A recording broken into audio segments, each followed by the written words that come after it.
They told us the flood was the end, but they lied. The true nightmare didn't drown with the giants. It began with the women who birthed them. Women who weren't just seduced. They chose the forbidden. They laid with beings not of this world, angels cast out from heaven, wrapped in divine light, twisted by pride. These weren't tragic romances. These were unions that shattered the boundary between heaven and earth. And when the flood came, it wasn't just to destroy it, it was to silence. But silence leaves echoes. And here's what they never told you. The Archangel Michael wasn't finished after the war in heaven. His sword didn't rest after the flood. He was sent on one last mission to hunt down the wives. Yes, the human women. To erase every trace of their betrayal, but in doing so, he left a scar on both worlds. Could it be that their souls still whisper through myth and shadow, taking form as sirens, banshees, or the weeping women of legend? Are these spirits warning us, or waiting for revenge? Comment 777. If your spirit feels the chill of something ancient rising, and if you're brave enough to keep going, stay with us. Because once we uncover what Michael did, what heaven ordered, and what he truly saw, you may start to question everything you thought you knew about divine justice. Let's descend into the forgotten, because what comes next is the part of the Bible they hoped you'd never read. Archangel Michael's shocking act against the wives of fallen angels. Have you ever heard the saying that one glance can change the course of destiny? What if I told you that a single look, not from a man, but from heaven's most powerful beings, was enough to unravel divine order itself? This isn't just another tale of forbidden love. This is the greatest tragedy of love at first sight ever recorded. One so serious, it shook the balance between heaven and earth. Up in the heavenly realms, all was pure, orderly, and radiant. The angels, God's messengers and warriors, were fulfilling their sacred duties, singing holy praises, maintaining the beauty of creation, and standing as sentinels of divine law. They were created to serve and obey with no desire of their own, beyond the will of the Almighty. Their task was clear, their loyalty unquestioned. But then something shifted. One day, as they cast their gaze downward from the heights of heaven, their eyes fell upon earth. What they saw wasn't chaos or sin, at least not yet. What they saw was beauty, but not the type of beauty they were used to. It wasn't the perfection of celestial beings or the glory of stars. It was human beauty, imperfect, vulnerable, real, and it captivated them. The women of earth, with their raw emotions, soft strength, and mortal charm, stirred something inside the angels that had never been awakened before. It was unlike anything they had ever felt. How could beings forged in light and holiness begin to desire flesh and fragility? What was it about these women that made angels eternal and wise, willing to abandon everything they were created for? Genesis 6:22 records the moment when this divine boundary was crossed. The sons of God saw that the daughters of men were beautiful, and they took wives for themselves from any they chose. This moment's first look would mark the beginning of a downfall. It was the spark that ignited a chain of rebellion, corruption, and ultimately divine judgment. But the deeper question remains: if even angels can fall because of desire, what does that say about the power of human love and the dangers of loving outside God's will? The angel's forbidden desire. This is where the story takes a dramatic and dangerous turn. The angels, once untouched by the temptations of the world, began to experience something foreign, something powerful. It started as a subtle fascination, like a whisper on the wind. But with every passing glance toward Earth, that whisper grew louder, becoming a voice they couldn't silence. What was this strange pull they felt? Why did it awaken such longing in beings who were created to be above desire? It wasn't just admiration anymore. It was craving, obsession, a fire igniting in hearts that were never meant to burn with earthly passion. These weren't minor angels. These were the sons of God, heavenly watchers, guardians of divine order. And yet, each time they looked down, the boundaries of heaven blurred a little more. The light that once radiated from them, pure and unwavering, began to flicker. Their glory, meant to reflect the holiness of God, started dimming as forbidden thoughts crept into their minds. Meanwhile, down on earth, the women carried on with their lives, blissfully unaware of the cosmic drama unfolding above them. They baked bread, sang songs, tended fields, and told stories by firelight, never knowing that their beauty, laughter, and warmth had become the downfall of the watchers in the sky. These women, simply being human, became the unknowing focus of divine rebellion.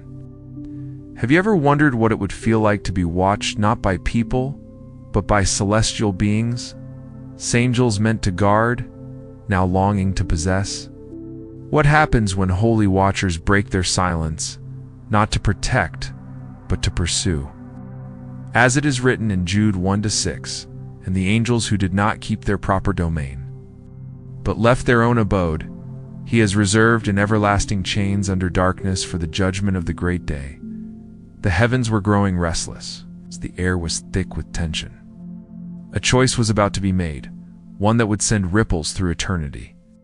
And as the angels leaned closer to the world of flesh, the skies above began to shift. But the strange energy wasn't just felt in heaven. Down on earth, something began to stir within the women, too. Something they couldn't quite explain. It wasn't fear, but it wasn't peace either. It was as if they could sense unseen eyes upon them, watching not with malice, but with intensity. They felt chosen, though they didn't know why. Suddenly, ordinary days felt extraordinary. The breeze that brushed their faces carried a strange electricity, and even the silence of the night seemed to whisper secrets. Have you ever stood outside just moments before a storm breaks? When the wind dies down and the air feels alive, thick with tension and mystery? That's what it was like for these women. Every heartbeat felt louder. Every glance over the shoulder more urgent. The skies looked normal, yet something about them hinted that change was coming. Not just in the clouds, but in the very fabric of the world. They didn't realize that their presence had become the center of a spiritual war. Their smiles, their laughter, their grace was drawing angels down from the heights of glory. The invisible barrier between the eternal and the earthly was thinning, and deep down, something inside them knew that life as they knew it was on the edge of a transformation. Was it fate? Was it temptation? Or had they unknowingly become part of a story written long before their birth? Ecclesiastes 3:2-1 reminds us, "To everything there is a season, and a time to every purpose under the heaven." But what happens when heavenly beings try to force a season that God never intended? The world itself felt like it was holding its breath. Animals grew restless. The wind carried a hum like creation bracing itself for a collision it couldn't prevent.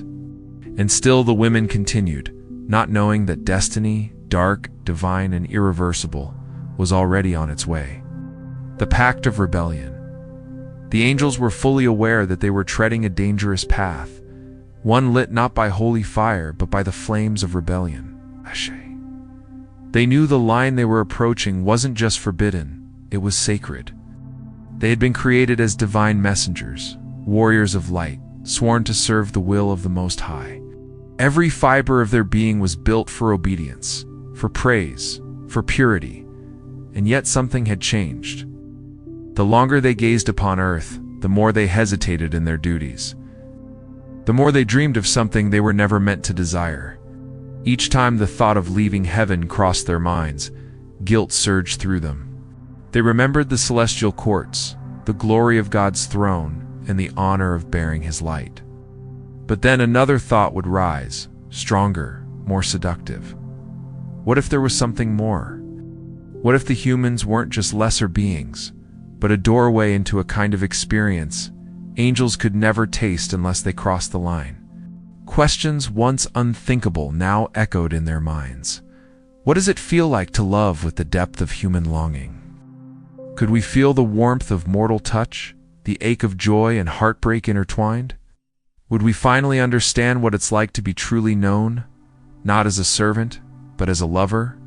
Their hearts, once filled only with the light of God's presence, began to carry the shadows of yearning. Is it possible for a being of heaven to love something more than God?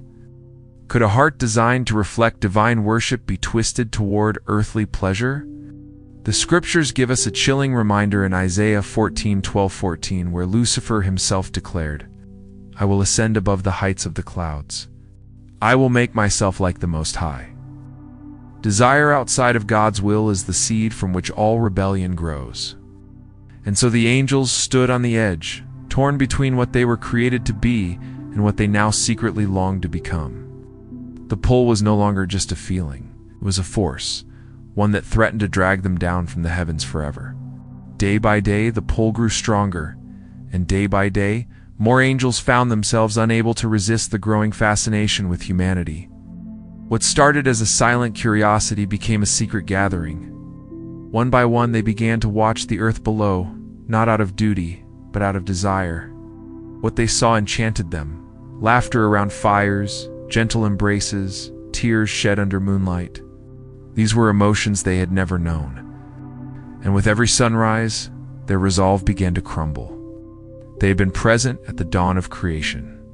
They had watched as God spoke galaxies into existence and scattered the stars like dust. They had sung as the oceans were carved and the mountains raised. Yet now, all of that glory was beginning to fade in their hearts, eclipsed by a yearning they could not control. Each angel stood at a crossroad. Should they remain loyal to their divine assignment, or surrender to the promise of a love they could never truly possess? What is it that makes the forbidden so irresistible? Could it be that the very boundaries God sets are the ones that test the deepest truths of our hearts? Heaven and earth were never meant to intertwine this way. The realms were designed to remain separate, each with its own laws, its own purpose. But the angels were now willing to abandon everything they had been: celestial warriors, eternal messengers, servants of the Most High, for a fleeting chance at mortal love. Could they even understand the cost? This was no small decision. This was not an act of curiosity. It was an act of rebellion. The Book of Enoch tells us that 200 angels gathered together, led by a being named Samjaza, and they made a pact. They swore an oath, bound by fear and desire, that they would descend to earth together so that none of them would face judgment alone. But judgment was inevitable. Their choice would not only change their destiny, it would change the world. It would give birth to giants, to destruction, to the rise of wickedness. That would make God himself grieve over creation, as it says in Genesis 6:2-5. The Lord saw how great the wickedness of the human race had become on the earth, and that every inclination of the thoughts of the human heart was only evil all the time. The heavens were about to shake. The earth was about to groan under the weight of corruption, and those angels, so captivated by human beauty, were about to learn a truth that echoes through eternity. No matter how compelling the reason may seem, some divine laws are never meant to be broken. The descent and unholy unions. The moment these angels, no longer messengers of God, but now outcasts, set foot upon the earth, a strange enchantment rippled through the natural world. But this wasn't the kind of magic that brings healing or hope. This was something far more dangerous. It was the kind of beauty that doesn't lift you up, but pulls you under like a rip current. Imagine the most breathtaking person you've ever seen. That's what they looked like. But their beauty wasn't just visual, it was supernatural. They didn't walk like men. They moved as if gravity no longer applied to them, gliding through air with impossible grace. Their voices didn't sound human either. When they spoke, it wasn't speech. It was melody, pure and seductive, resonating not just in ears but in souls. In the light, they didn't just reflect it, they wore it. Their presence made everything around them fade into dullness. Flowers seemed to lean toward them. Birds went silent. The air itself shimmered. When they entered villages, it was as though time slowed. Farmers dropped their tools. Mothers paused mid-sentence. Children forgot their games. All eyes turned to these dazzling figures, unable to resist. Looking at them was like staring into the sun, so brilliant it hurt, and yet no one could turn away. The women who saw them felt something awaken within. An ache, a hunger, a fire that had no name. This wasn't ordinary attraction. It felt like destiny or a spell. What would you do if someone beyond your understanding stepped into your life and made you feel like you were the only person in the universe? Could you resist? Would you even want to? These weren't just striking strangers, they were perfection wrapped in mystery, walking among mortals like living dreams. Their skin glowed with a light like moonlit silver. Their eyes shimmered with starlight, yet seemed to hold knowledge older than the earth itself. And when they smiled, hearts melted, but something inside also stirred with unease, because behind that divine smile, something was wrong. They were beautiful, yes, but their beauty was laced with shadow. Their charm felt too smooth, too flawless. The scriptures warn us in 2 Corinthians 11:14, Satan himself masquerades as an angel of light. And if the prince of darkness can appear beautiful, how much more deceptive could these fallen beings be? Their smiles, so enchanting, concealed ancient secrets. Their eyes, mesmerizing as they were, held the weight of heavenly rebellion and the coldness of immortality. The women they approached felt drawn like moths to a flame, caught between awe and helplessness. Well, how could they resist someone who glowed with celestial light? Someone who knew their thoughts, their fears, their longings without needing a word spoken. Someone who offered them not just attention, but promises, impossible, intoxicating promises that no human man could ever match. Nature knew, heaven knew, and soon even the women who fell for them would learn this was no fairy tale. This was the beginning of something dark, something that heaven would not let stand. But here's where the story begins to truly unsettle the soul. The frightening part wasn't just what the angels had done. It was what began happening to the women. The longer they stayed near these fallen beings, the more they started to change. It was subtle at first. A strange glow in their eyes, a shift in their energy. They began to carry a presence that others could sense but couldn't explain. It was as if the divinity the angels once held had begun to seep into them, altering them, body, mind, and spirit. They no longer saw the world the same way. Daily life, which once brought comfort and meaning, now seemed hollow and dull. The touch of a human husband, the rhythm of an earthly routine, none of it satisfied them anymore. They had tasted something forbidden, and now they were forever changed. Normal men seemed small, insignificant. Their eyes, once open to simple joys, were now fixed on something far more dazzling and dangerous. Was this love or possession? Were these women truly chosen, or simply being used? The fallen angels knew exactly what they were doing. They didn't pick at random. From the heights of heaven, they had already marked the ones they desired the most radiant, the most alluring, the ones whose spirits shone bright even in the darkness of earth. And once they arrived, they used all their powers, divine knowledge, charm, the illusion of perfect love, to become everything these women had ever dreamed of. They whispered promises only angels could know. They became the embodiment of fantasy. But what appeared like a dream was in truth the opening act of a nightmare. It looked like romance. It felt like destiny. But in reality, it was a divine violation. Each time one of these celestial rebels took a woman as his wife, the fabric of the universe trembled. Heaven felt the breach. Earth felt the consequence. These were not mere marriages. These were unholy covenants forged without God's blessing, built on disobedience and desire, and the ripple effects reached far beyond what anyone could see. Genesis 6:2-4 gives us a chilling glimpse. The Nephilim were on the earth in those days, and also afterward, when the sons of God went to the daughters of humans and had children by them. They were the heroes of old, men of renown. But what kind of heroes were they? Were they saviors or monsters? Because the true horror was still to come. The children born from these forbidden unions were not ordinary.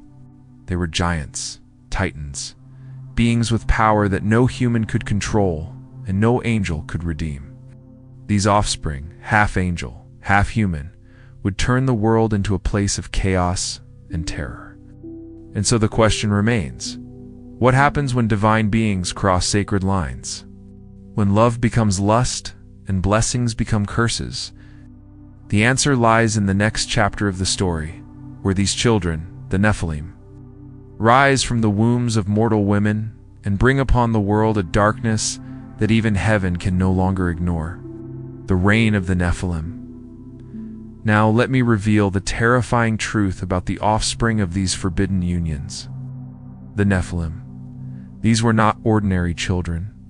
They were the cursed fruit of angelic rebellion and human vulnerability. From the moment they took their first breath, it was clear they did not belong to either world. They were too large for cradles, too strong for swaddling clothes, and they did not stop growing. Their bodies surged with power, and their hunger grew just as fast. Imagine a child born from divine power in human flesh, a being whose growth didn't slow with time but accelerated. These weren't just big kids, they were giants, towering over trees, their shadows swallowing entire streets. When a Nephilim walked, the very earth trembled beneath their massive feet. When they cried, the sound echoed like thunder rolling through mountains. When they shouted in rage, villages heard it from miles away. They were terrifyingly strong enough to tear through stone walls, to uproot forests, to crush armies without effort. But their strength was only half the danger. These giants inherited their father's celestial abilities, strength, perception, power, but none of their divine restraint. And from their mothers they gained emotion, jealousy, pride, anger without the human conscience to tame it. Imagine the emotional outburst of a toddler. Now imagine that toddler the size of a house with the strength to level cities. This was not fantasy. It was a waking nightmare. The world was suddenly home to beings too powerful to control and too immature to understand mercy. Have you ever wondered what it would be like to live in constant fear, not of storms or wild beasts, but of your own neighbor's children? Entire cities lived in dread of the Nephilim. People whispered their names with trembling lips, hoping not to draw their attention. Farmers abandoned their fields. Fishermen stopped sailing. Markets closed. No one wanted to be seen when the giants came. The Nephilim came often. They took what they wanted without apology. They ate what they saw. Livestock, harvests, even people. Nothing was sacred. Nothing was safe. Some grew as tall as towers, others wide as the gates of cities. But worst of all, they weren't mindless. They were intelligent. They could speak reason, plot, and with that cunning came cruelty. The Book of Enoch paints a chilling picture of this era, saying they consumed all the acquisitions of men. And when men could no longer sustain them, the giants turned against them and devoured mankind. It was more than destruction. It was judgment unfolding in slow, terrifying motion. The Nephilim were not merely a threat to villages. They were a threat to the balance of creation itself. Heaven watched in sorrow. The earth groaned beneath their weight. And God prepared his response because something this unnatural could not go on forever.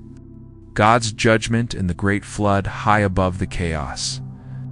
Seated on the throne of eternity, God looked down upon the earth he had once called very good.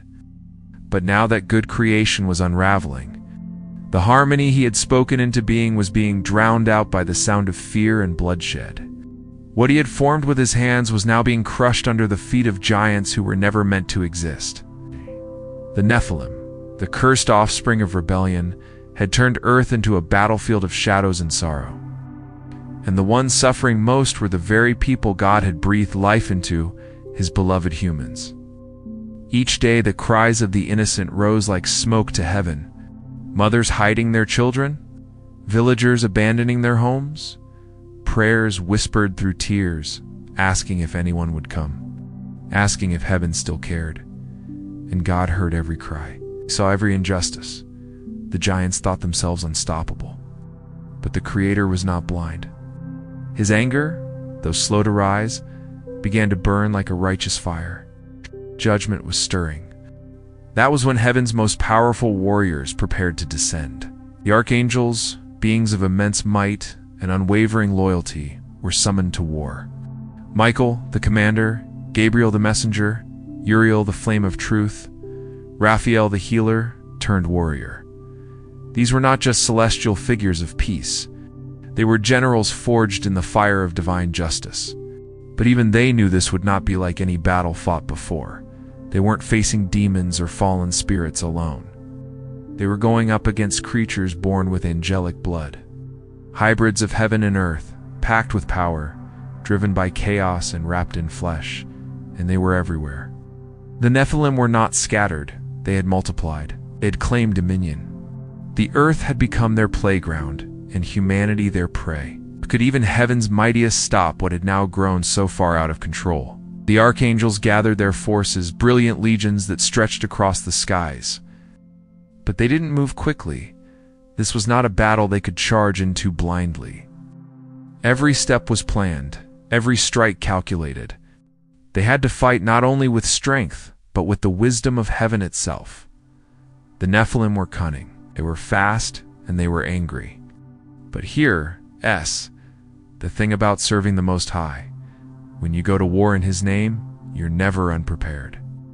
For every rebellion, heaven has a response. For every corrupted creature, there is a cleansing fire. And for every darkness that rises, God already has a plan to bring it down. Do you remember what Romans 12:19 says? "Vengeance is mine, I will repay, says the Lord." This wasn't just a mission. This was a divine reckoning, and leading the charge was Michael. He didn't just carry a sword, he carried the full weight of God's justice in his hand. The cleansing flood. When even the archangels, those towering warriors of heaven, began to struggle under the weight of the Nephilim's might, the sky itself seemed to grow still. It was then that God, in His divine mercy and fierce justice, chose to act. He would not let corruption swallow His creation. He would not allow the earth, meant to be a garden of life, to become a graveyard of terror. And so the decision was made, not just to strike, but to cleanse. God revealed a plan unlike anything the world had ever known. It would not be carried out by sword alone, but by the hand of nature itself. A flood, vast, merciless, divine, would rise from the depths and fall from the heavens. It would sweep away all that had been defiled, not out of rage, but out of sorrow, not just to destroy, but to begin again. Genesis 6:13 echoes this solemn moment. "The end of all flesh has come before me, for the earth is filled with violence. Behold, I will destroy them with the earth." And so it began. The battle erupted like the opening of a divine storm. Archangels clashed with giants in fields soaked with rain. Blades forged in heaven met fists the size of boulders. The sky itself turned into a war zone, lightning cracking open the clouds, thunder booming like the voice of God. Across the earth's mountains quaked. Forests caught fire from celestial strikes. The Nephilim, so used to dominance, now trembled as they faced the wrath they never believed would come. And then came the rain. Not a soft drizzle, not even a thunderstorm. This was something else entirely. The heavens opened with a roar. Water crashed down like judgment made liquid. Rivers overflowed in seconds. Valleys vanished beneath rising waves. The ground split and groaned. The flood was not just water, it was God's grief, His final verdict upon a world that had lost its way. For the first time since their unnatural birth, the Nephilim felt something new, something unfamiliar and paralyzing. Fear. It was etched into their massive faces. It echoed in their cries. These creatures who once terrorized the world now begged for mercy they had never shown to others. But mercy had already come and gone. What happens when even giants fall to their knees? When divine patience runs out, and God Himself declares no more? Everyone knew in that moment, Kengel, human, and Nephilim alike, that a sacred line had been crossed. A boundary never meant to be touched had been shattered, and now all creation was paying the price. This was not just the end of an age. It was the beginning of something new. But first, everything unholy had to be washed away. The world drowns. Have you ever seen storm clouds so thick, so dark, that they seem to swallow the very sun? Now imagine that darkness multiplied 1,000,000 times, so dense that day became night. It's not because of time, but because of wrath. That's how it began. The day God declared that enough was enough. The sky didn't merely darken, it turned black. The kind of black that feels alive, pressing down on everything beneath it. The air thickened with a silence that roared. A pressure so heavy it felt like even the earth was holding its breath. At first, people were confused. Rain wasn't unusual. Storms came and went. But this was different. The clouds didn't move. They hovered. The wind didn't blow. It screamed. And then came the rain. Not gentle, not cleansing. These weren't the nourishing drops that brought crops to life.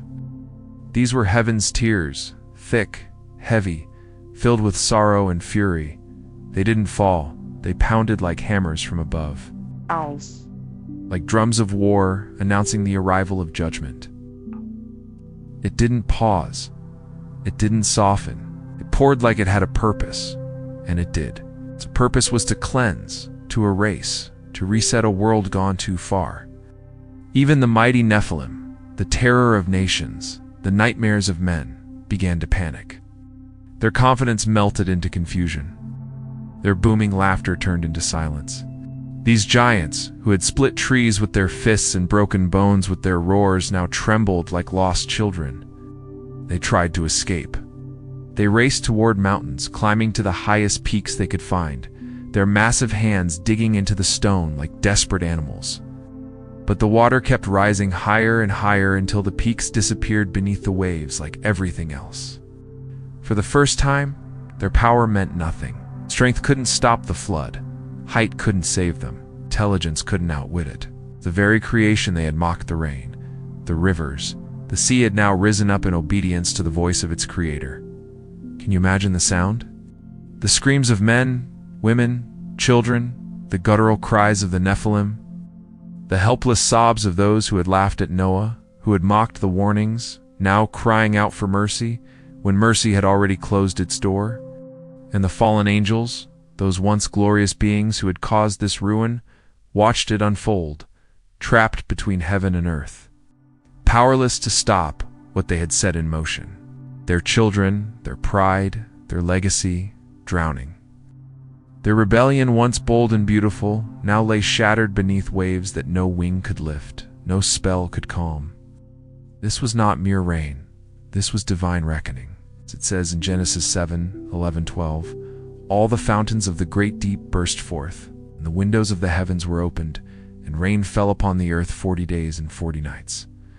The waters rose, but they did more than submerge. They silenced, they cleansed, they mourned. And in that terrible silence, one truth echoed louder than any thunder. When God moves in judgment, no power in heaven or earth can stand against him. Noah's Ark, a beacon in the storm. Amidst the screaming winds and thunderous skies, while the earth drowned under the weight of divine judgment, there was one vessel untouched by destruction. Noah's Ark. It floated like a flickering flame in a world gone dark, a lone survivor amid a sea of sorrow. Inside, Noah and his family huddled with the animals, each heartbeat echoing with the sound of crashing waves. Imagine what it must have felt like to sit within those wooden walls, knowing that outside the entire world was being torn apart. The ark groaned and swayed as the water lifted it higher and higher. The storm didn't whisper. It roared, shaking the very foundations of creation. In the midst of chaos, the ark held firm. Because this was more than a boat. It was a covenant, a symbol of God's faithfulness to the few who remained righteous. But even inside that refuge, they weren't deaf. The cries of the dying pierced through the rain, the desperate screams of people pounding on the outside of the ark, begging to be let in. Parents calling for their children, friends shouting for forgiveness, but the door, sealed by God himself, would not open. Genesis 7:16 reminds us, "Then the Lord shut him in." This wasn't Noah's choice. It was God's decree, and they had to trust it, no matter how it broke their hearts. Outside, the water showed no mercy. Fields vanished. Forests disappeared. Hills became islands for mere moments before being swallowed whole. The tallest mountains, once symbols of majesty, sank beneath the waves as though they had never existed. And the mighty Nephilim, the giants who once shook the ground with every step, found themselves powerless. Their strength meant nothing now. Their height could not save them. The flood was no respecter of power or pride. They tried to fight it. They climbed. They roared. They resisted. But the waves were relentless, and they eventually succumbed.